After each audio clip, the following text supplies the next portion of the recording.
Bonjour à tous. Aujourd'hui, je vais parler de la meilleure expérience que j'ai eue lors d'un voyage en la Colombie. Je suis allée dans l'un des plus beaux endroits du pays. Je suis connectée avec la nature, les costumes et les traditions de la région du café. De plus, j'ai essayé des plats typiques et évidemment les meilleurs cafés du monde. Il y a 2 ans, je suis allée au Quindío. J'ai voyagé avec ma famille et nous sommes restés dans une cabane appelée La Manuela, près du parc du café. Cette région est très connue pour la qualité du café et quand j'y étais, j'ai remarqué que les personnes étaient très entrepreneures. La première destination que nous avons choisie était le parc du café. Il est situé dans le sud-ouest de la Colombie, à Montenegro, la capitale de Quindío. J'aime beaucoup la nature et c'est pour ça que j'ai visité ce parc. Dans cet endroit, vous pouvez voir plusieurs vieilles maisons typiques de la région. Elles sont décorées avec beaucoup de fleurs et pleines de couleurs. Le parc propose plusieurs activités pour des jeunes de tous les âges. Je me rappelle que quand j'étais dans une montagne russe, mes parents étaient au même temps en train de regarder des oiseaux. C'est une expérience incroyable. L'attraction que j'ai le plus aimée était celle qui s'appelle La Cumbre, qui est une tour avec une chute de 40 mètres de haut.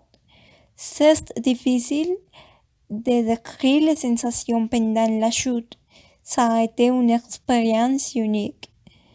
Par contre, ma famille a préféré le show du café, qui est un spectacle de danse colombienne typique. Après quelques jours, ma famille et moi sommes allés à notre deuxième destination, la vallée de Cocora. J'étais très heureuse parce que quand j'étais petite, je rêvais de connaître cet endroit. Il est situé dans le département de Quindío, près de la municipalité de Salinto. Ici, vous pouvez trouver l'arbre national, le palmier du Cire. Aussi, vous pouvez visiter cet endroit à cheval. Dans l'éventualité où vous visiterez cet endroit, vous devez porter un manteau parce qu'il fait très froid dans ces lieux. Finalement, notre troisième destination était une expédition le long de la rivière La Vieja. Pendant la journée, nous avons parcouru la rivière sur un canoë artisanal. C'est ce genre d'expérience qui fortifie les liens avec la nature. De plus, vous pouvez nager et faire une expérience plus extrême. Lorsque j'étais dans la rapide et j'ai eu très peur, mais ça a été une expérience inoubliable.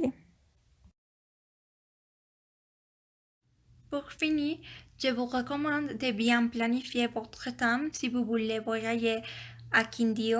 Aussi, si vous désirez aller au parc du café, vous devez être préparé pour attendre longtemps dans la file d'attente des attractions. Enfin, si vous voulez vraiment profiter du voyage, vous devez aller à la nature.